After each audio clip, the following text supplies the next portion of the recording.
3. A very beautiful Thursday afternoon from wherever you are. This is Jalango TV. The program on air definitely is Bonga na Jalas. And boss hapa ameniambia we are at the Hustlers Mansion. Karibu sana Jalash. Asante sana. Mambo? Niko poa. Sasa hii Jalango TV ulikosa jina ya kuita ndio ukaita Jalango TV. Unajua huko hata huko Amerika wapi unasikia kuna Steve Harvey, kuna Oprah. Unasikia? Sasa hii ndio Hustlers TV. Sanitize kwanza boss wangu. Karibu sana. Asante sana. How you doing? Niko salama. You miss the crowds, eh? Kwa sababu ya corona najua umejifunga hapa. I miss the hustlers. Wale watu wangu wale. Wale kina mama mboga wale. Wajamaa wa boda boda. Okay. Wale wa kinyosi pale. Those are my people. They are your people. And you miss them so much. I miss them. Yeah, when do you think this will open up so that we go back? Well, we are dealing with a real dire situation, we must accept. And that is why when we took a position as government that we needed to step back so that we give ourselves an opportunity to deal with this pandemic. I think I was among the first leaders to call off all public engagements. Yes. And I have kept away from public engagements as we try and manage this situation. This morning, yesterday, we met with some members of parliament to encourage people. I know there is a lot of myth, there is a lot of rumor, falsehood around the vaccination program. I want to tell every Kenyan, when you have an opportunity to be vaccinated, please take up that opportunity. Na wewe hujaenda. Wewe hujapata sindano. Don't buy the stories. Don't buy the rumor. Wewe hujadungwa. Tulikubaliana wakati tulikutana kama baraza la mawaziri chini ya uongozi wa rais. Na tukasema ya kwamba hii vaccination chanjo ziweze kuendelea kwa mpango na taratibu. Na tulikubaliana ya kwamba wale kama mimi na wengine ambao wanaweza kukaa nyumbani wangoje. Wale ambao hawawezi kwa sababu shughuli zao askari polisi, madaktari, frontline workers tuwapatie nafasi ya kwanza wa kupata hii chanjo ndio waweze kusaidia wale watu wengine. Na baadaye tukasema baada ya hawa walimu, wanafunzi, wale watu ambao wako katika situation ambayo inawaweka katika hali ya kuwa na watu wengi wapatiwe nafasi ya kwanza. But do you think pale itakapofika nafasi ya sisi mimi nitakuwa mstari. Sasa umebaki na mahasla nyuma. Yes. Wow. So in just totality, do you think as a government you people have handled this pandemic well? I think judging by the results, judging by what has happened, I think we have done the best that could be done. Okay. I think the president has provided leadership, and the rest of government has done their bit and pulled together. And most importantly, the people of Kenya have been very cooperative. That's true. I must say congratulations to many Kenyans. When we say there is curfew at 9, you find 9, the roads are empty, everybody has gone home. That's true. When we said initially people should work from home, you could find many people, including, for example, my own daughter who works. She was working from here. My son was working from here. So I think many Kenyans, we must appreciate, took the advice to limit the movement, crowds, wear masks. All of them took the advice of the Ministry of Education and Professionals very well. Wow. So I think all round, from government, from the private sector, from Kenyans in general, I think all of us, everybody have pulled their weight, and we have managed to manage this situation where maybe we could have done better, but I think we've done well.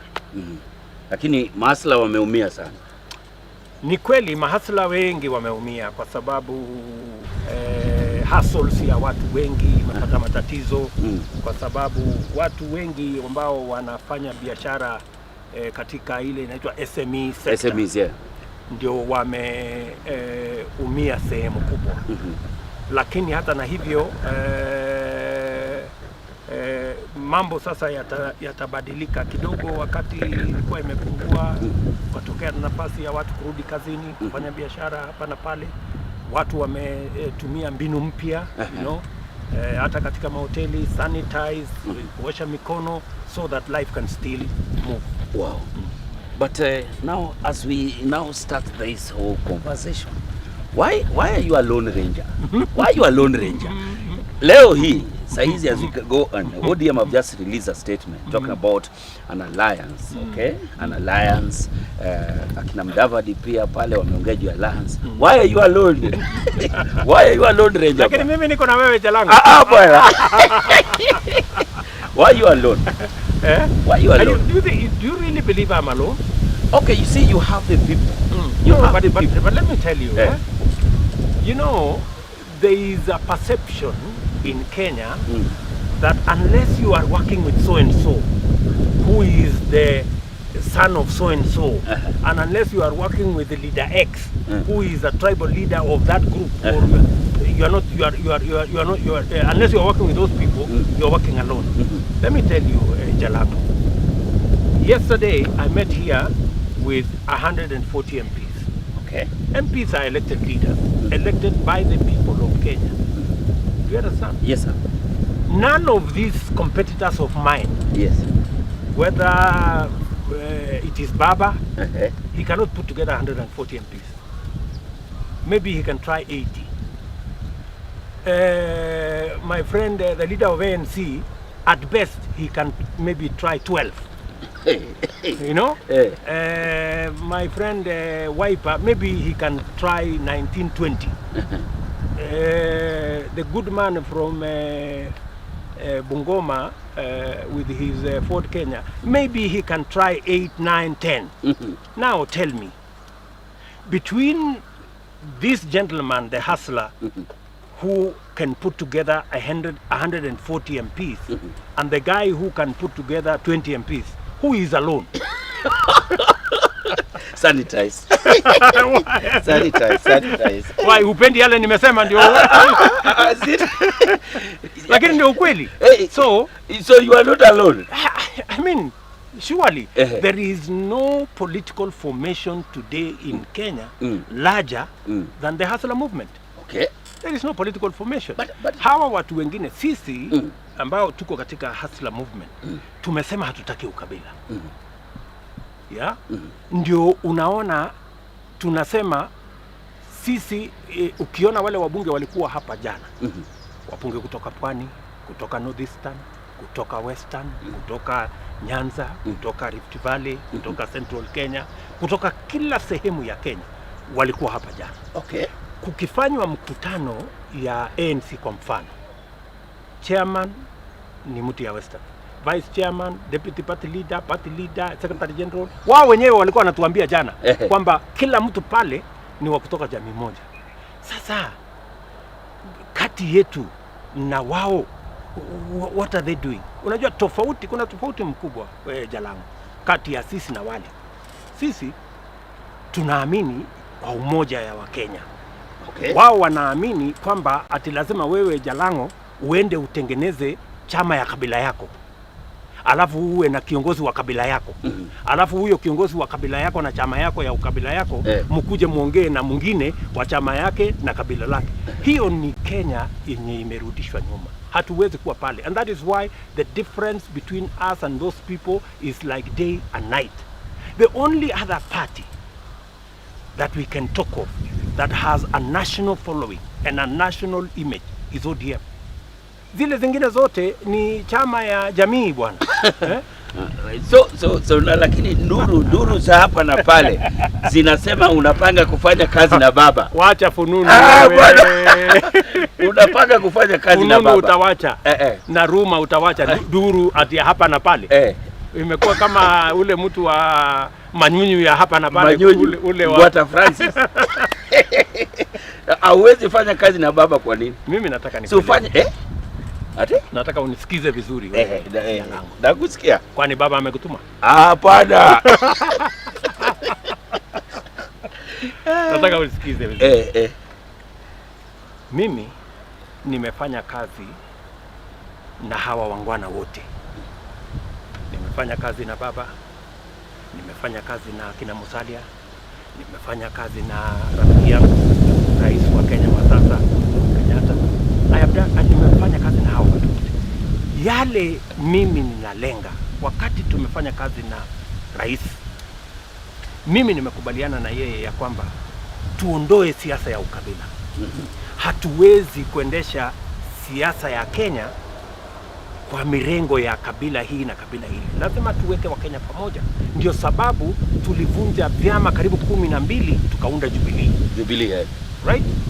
Hawa ndugu zetu hawa sasa ambao wanaitwa sijui ni Serelak coalition ama wanaitwa nini? Serelak. Hiyo coalition hiyo ya hawa watu. Hawa watu hawawezi kuunda chama ya kikabila kwa sababu kwa chama ya kitaifa because they are tribalists.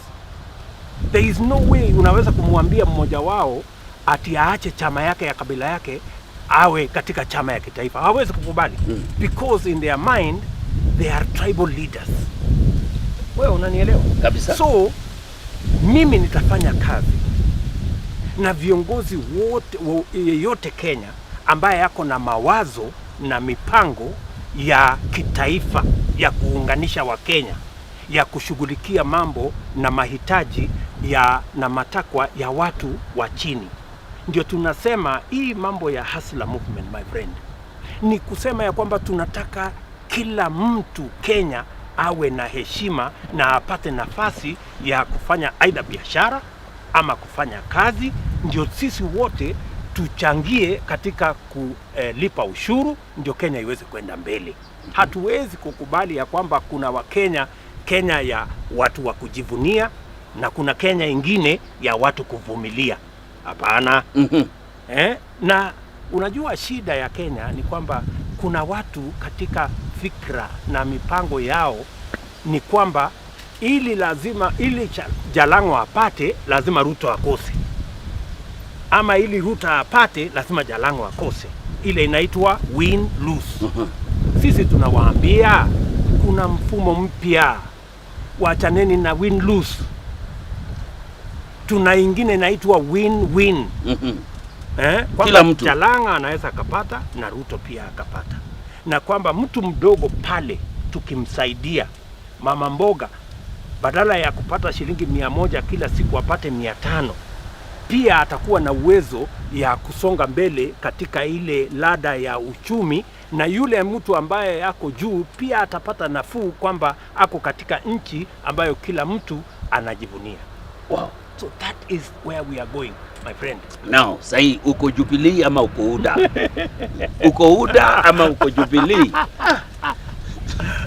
Naona umetumwa kweli. Hakuna mtu amenituma. Hakuna mtu ametuma kwa sababu na huyo mwenye amekutuma wewe ni lazima akulipe. Sanitize. Uko UDA ama Jubilee? Because the last man starting was Caleb. Bwana Caleb. Huyo pia ndio huyo Jubilee ametupwa huko. Juzi wamekuwa na mpango ya kukutoa. Sijui hata uliponyoka aje. Sasa Jubilee na UDA ni wamoja. Sijui kama unajua ya kwamba kuna coalition agreement kati ya Jubilee na UDA. Tuko na wabunge sasa wa UDA tayari walichaguliwa 2017, wabunge 5 wa UDA ambao tumekuwa pamoja katika PG parliamentary group ya Jubilee. Pale Jubilee mimi ndio deputy party leader, lakini kwa bahati mbaya ile chama imetekwa nyara na watu pale ambao kazi yao ni kufurusha wengine. Na unajua katika kujenga inahitaji watu wenye akili. Kujenga nyumba inahitaji architect mwenye amesoma, nahitaji technician mwenye amesoma, nahitaji engineer mwenye ako na elimu na uzoefu, lakini kubomoa nyundo tu.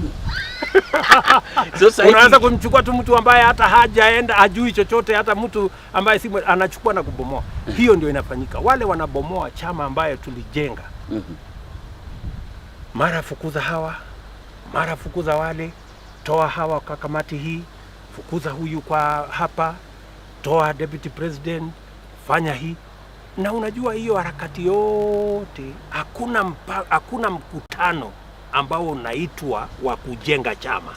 Mkutano wote inaitwa ni wa kuvunja, kufukuza, kupunguza. So kama itaendelea hivyo, kama itaendelea na hii kufukuzana, my friend, lazima kuwe na mpango mbadala. You must have an option. Plan B. You know, it's only a fool who cannot change his mind. Once you realize if Jubilee is going to be on the path we are seeing of elimination, of removing people, chase so and so, remove so and so, we want this man to leave, what will happen? Eventually we must have a plan, my friend. Sisi na akili zetu na nguvu zetu ndio tulijenga Jubilee ikawa national party. Kama wengine watafaulu kuibomoa, ile akili tuko naye tutajenga UDA iwe national party na safari itatembea. Okay. Yes. Jalas. Niliambiwa kuna vitu mbili zitafanyika kwa interview. Yes. Either utani interview ama utanimaliza kabisa. Hapana, wale watu ni kamati ya roho chafu. Wanataka kutuharibia. Sasa mimi na wewe Jalas tutashindana kwa sababu gani? Wewe uko na hustle yako, mimi niko na hustle yangu. Hustle yako inaweza kusaidia yangu, hii yangu inaweza kusaidia yako. So wale watu unasikia wanasema hivyo ni watu wa win lose. Hawajui ya kwamba tunaweza kufanya hii interview na wewe ukafaidika na mimi pia nikafaidika. Kabisa. Waeleze hivi ya kwamba pale wewe ndio utani interview. Kwa sababu wewe ndio journalist, mimi ndio hustler. Au ni TV yangu pia ni yake hustle tu hapa. Mimi naona hii yako ni ya kubamanya bwana. Lakini heko umefaulu. As we speak, we have 15,000 people watching us this beautiful afternoon, and a lot changed. A lot changed when COVID happened. We had to start hii mambo ndogo ndogo hapa na pale, kamera hapa na pale, vitu kama hizi. So many people have been asking, what is this your idea of bottoms up economics? You understand? And how is it going to change? Wacha nikueleze Jalango. Wewe kwanza ni example ya hustler. Wewe hujangojea ati upate pesa nyingi ati uende uanzishe TV station. Si wewe umeniambia hii ni ya namna hii wewe namna hiyo kamera moja hapo nunua taa nini. Si sasa watu 15,000 umesema wamefika 16 sasa wanatizama hii ya kubambanya hii hii. Sasa ndio tunasema kuna Wajalango wengi kwa katika sections mbalimbali ambao tunaweza kuwasaidia wakakuwa mpaka kukawa na station maarufu kama hii yako, ama akawa na biashara maarufu kama ingine pale akipata nafasi ya kuweza tukiweza kuwasukuma kama serikali. Ndio nimesema hivi, model ya uchumi ambayo tumeendesha nayo siku nyingi ni ile inaitwa trickle down. It's an economic model. Okay. Kwamba unasaidia wale wako huko juu, wakipata pesa nyingi wapate faida, wataenda kuegeza, ndio waajiri wale wengine pale chini. Lakini model mpya ambayo ni sera hii mpya ya hustler, ya bottom up, ni kwamba kuna model ingine ambayo badala ya kuegeza pale juu, egeza hapa chini. badala ya kuwa na kampuni moja unapatia bilioni moja, kuwa na kampuni 1000 unapatia kila mmoja milioni moja. Unanielewa? Kabisa. Kwa sababu tatizo tuko nayo katika Kenya, na nilisema leo, ni kwamba tuko na watu milioni kwa Kenya National Bureau of Statistics inatuambia ya kwamba kuna watu milioni 16, milioni 17 hapo hawana biashara, hawana kazi, na ni watu wazima. Ni vipi badala ya hawa watu kuwa changamoto ya Kenya, how can we make these people a solution? Ni vipi wanaweza kuwa suluhu ya mambo yanayotukumba ya umaskini, ya ukosefu wa kazi katika Kenya hii? Na itafanyika hivyo kama tutakuwa na sera ya serikali ya uongozi ambayo itabadilisha hawa watu, badala ya wao kuwa the problem, wawe the solution. And how are we going to do it? Hiyo ndio bottom up inaingia hapo, kwamba badala ya kuweka rasilimali ya serikali hapa juu, tuweke hapa chini. Yule mama mboga badala ya kuangaika na stock yake ya 3,000 tumpatie 10,000. Badala ya yeye kutengeneza faida ya shilingi 300 atengeneze faida ya 1,000. Unanielewa? Atengeneze faida ya 1,000 kwa sababu tumemwezesha kama serikali. Na ndio nimesema hii hustler movement bottom up approach model ya uchumi ni kwamba tuwawezeshe watu wengi pale chini waweze kufanya biashara, tuwezeshe wale hawana kazi waweze kufanya kazi, and we have the model that will get 4-5 million people work. Tumeketi chini, rais na mimi na kundi letu, tukaita experts wakatueleza njia rahisi ambayo nchi zingine wametumia ni kuhusu mpango wa housing. Tukaweka housing katika mpango yetu ya Big Four agenda, lakini hatujaweza kuitimiza kwa sababu tulipata kazi ya dharura inaitwa BBI. Oh, BBI ndio sasa tumehangaika nayo miaka 3.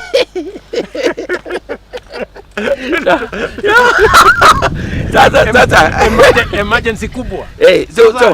Unataka sasa ile unataka kuniambia kumeharibika hii Big Four, BBI imeharibu Big Four agenda kabisa. Mimi nataka uniambie. Bado unasikia mambo ya Big Four? Big Four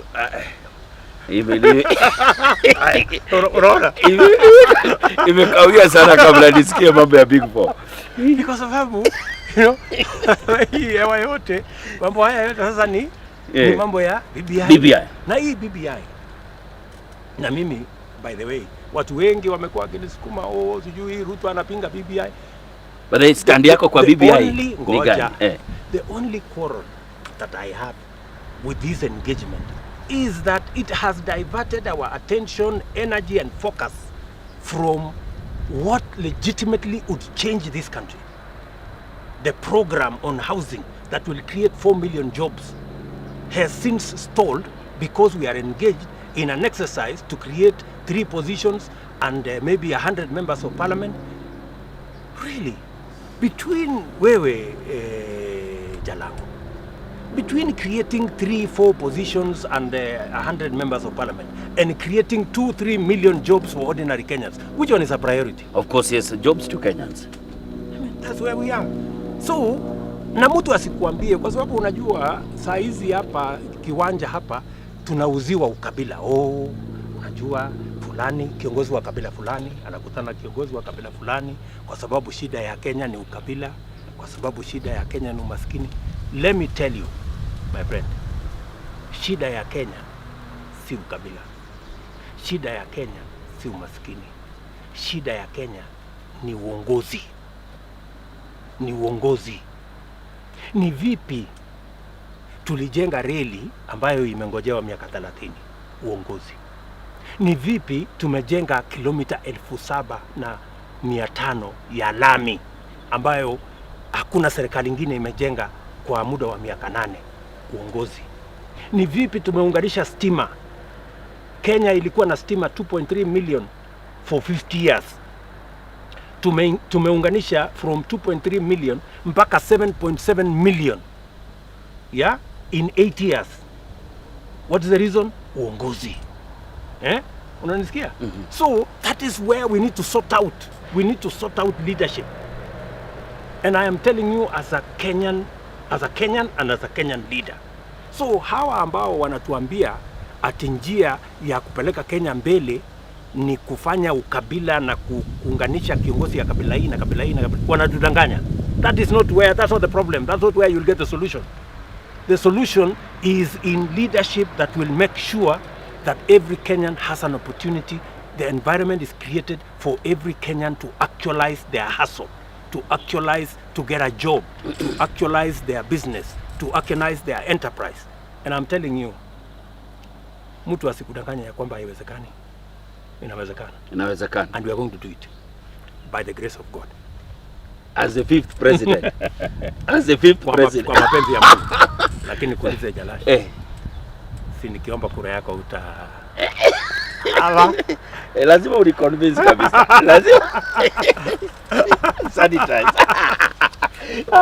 So boss, hebu nikuulize. Yes, sir. Mlikosana na rais wapi? Kwani umeambiwa tumekosana na rais? Siku hizi hata uendi mkutano amuvai mashati zinafanana nini, mambo mengi siku hizi amfanyi vitu mingi pamoja, ni nini mbaya? Naona umetumwa kweli. Sijatumwa. Na yule amekutuma amekupangia.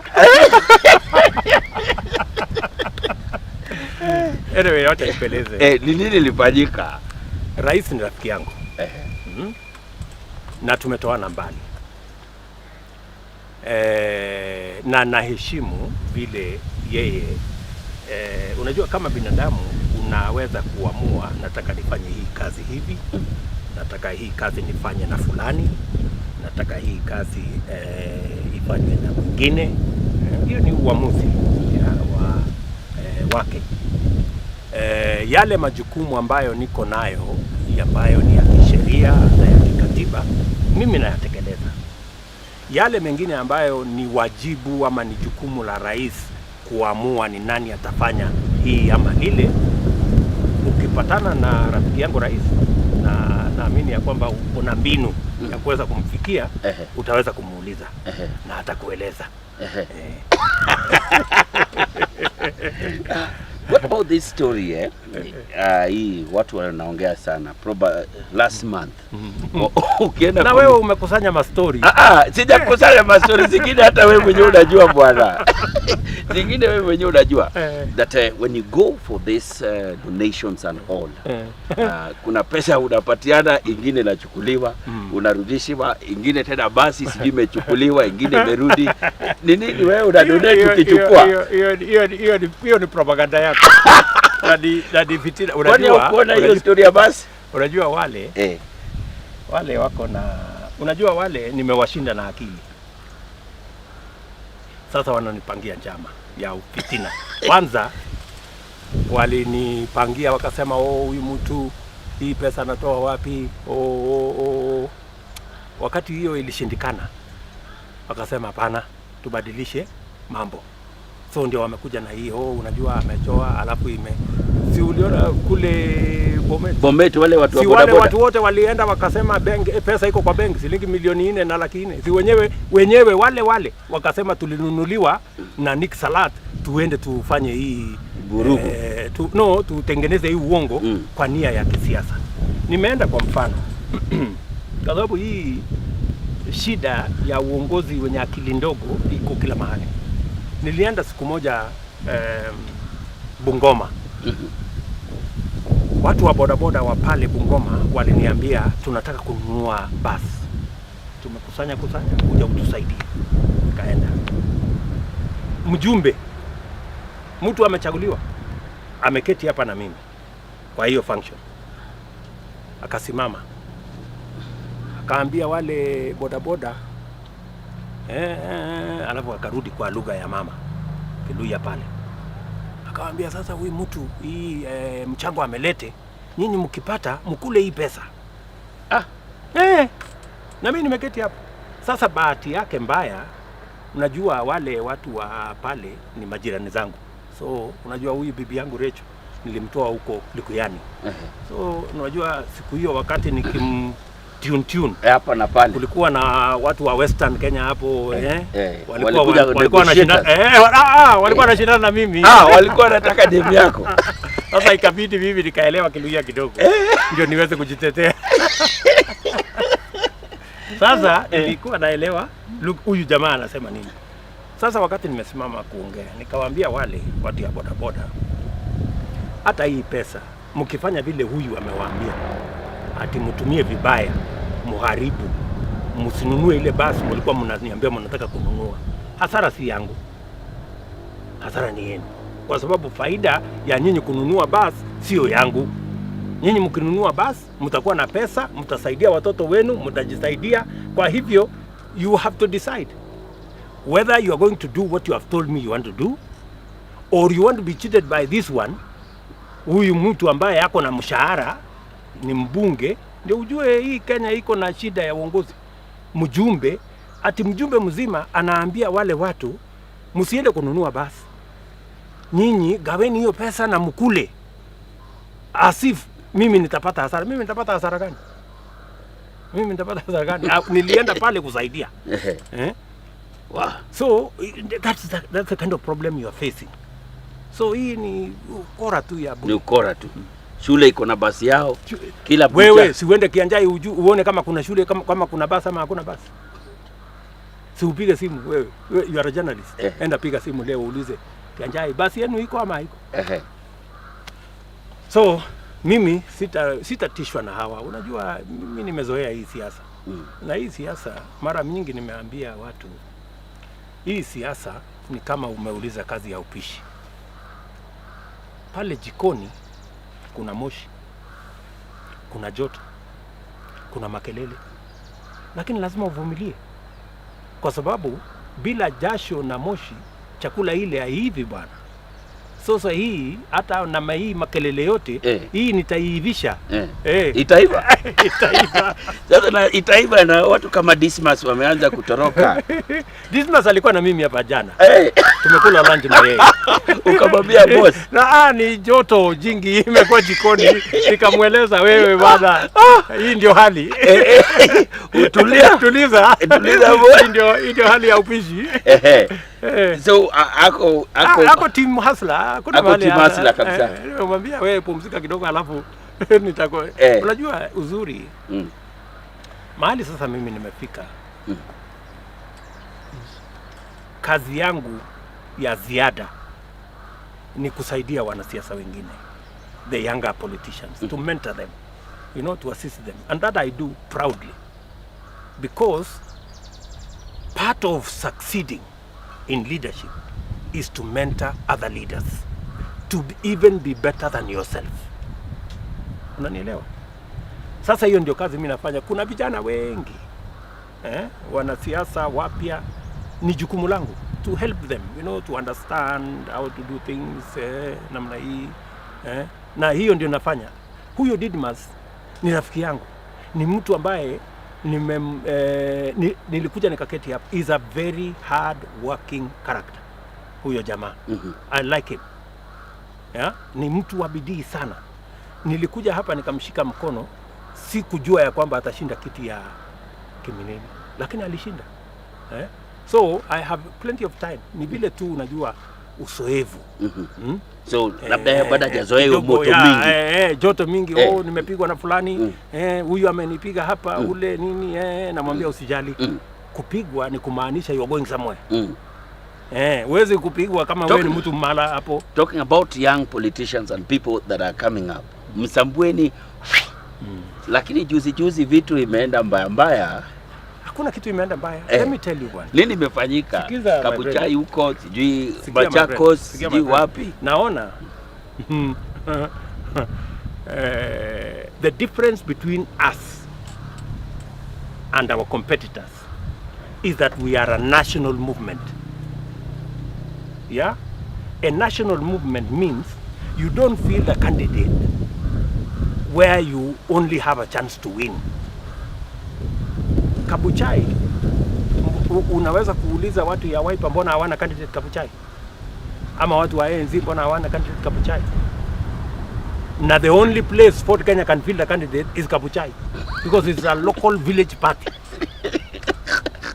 Unanielewa? Auongei vizuri. No, why? Vile the same thing. Bwana Ford Kenya ni chama kubwa bwana. It's a village party. Sasa wewe chairman party leader ya ODM anatoka pale Bungoma. Chairman wa ODM ya hiyo chama anatoka pale Bungoma. Secretary General ni Eseli anatoka pale Bungoma. Sasa hiyo unataka kuniambia si village party? Hajasema county party. County. Nikueleze. The reason why they can never have a candidate in Machakos. They cannot have a candidate in Matungu. They cannot have a candidate in Msambweni. There is a world of a difference between our movement and these parties. These are village entities. You know, they can only win in the village. Yeah?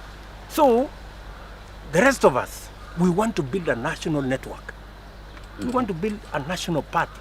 And building a national party means your presence must be national. You know? You don't build a candidate merely because you want to win. You build a candidate to consolidate your support base so that every Kenyan can feel I am part of a movement that is national.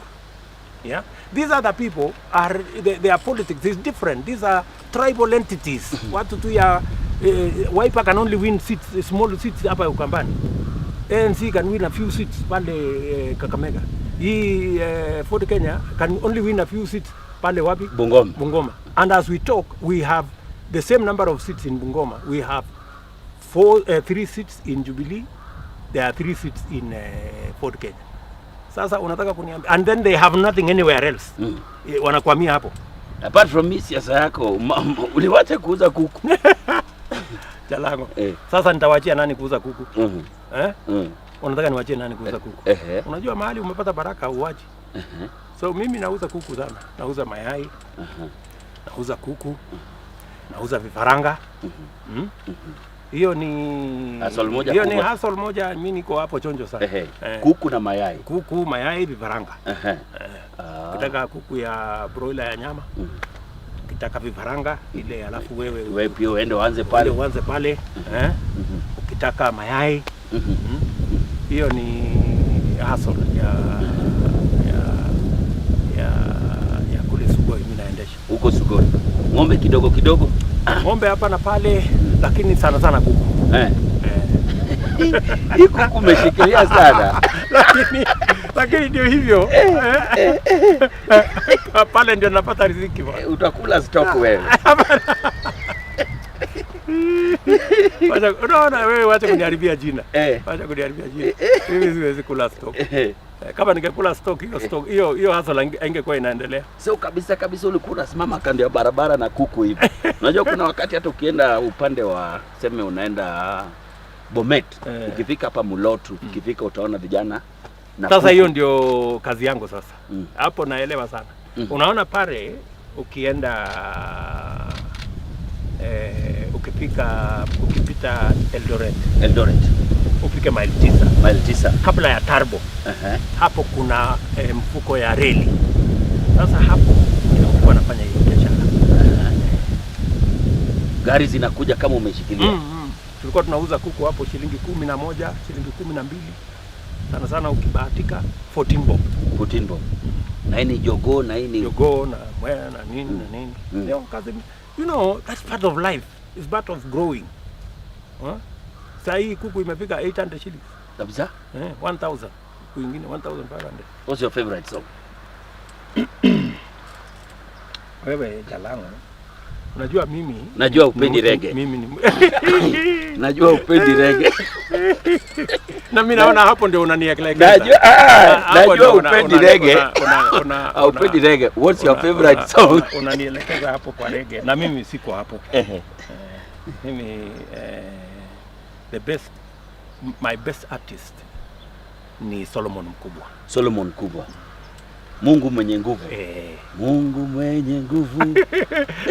Ni baba wa milele. Bas. Your favorite food?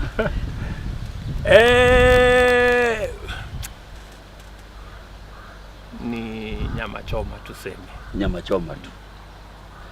Let me ask you, anytime you na hii mahindi choma, hapo niko pia. Mahindi choma, nyama choma. Mahindi choma hiyo. Ndio kabisa. Let me ask you, anytime you leave this place, what is this one thing you can never live without? When you're driving out, ushafika barabara hivi unaweza ambia watu tan.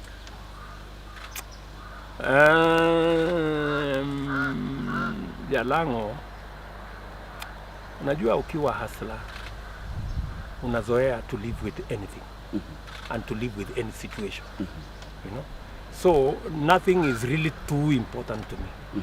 Yeah, nothing. I mean, I just, you know, you take life the way it comes, you know, otherwise ndio unapata pressure, unapata sukari, unapata nini, moyo inapiga sana. Relax tu, hii dunia ni ya Mungu. Leo huko kesho huko. Kesho mambo yale Mungu amepanga ndivyo itakavyokuwa. Pande ufanye. Do you still take your morning runs? Oh yes, I do. Sasa kidogo nimekuwa slow kidogo. Sasa nafanya jioni.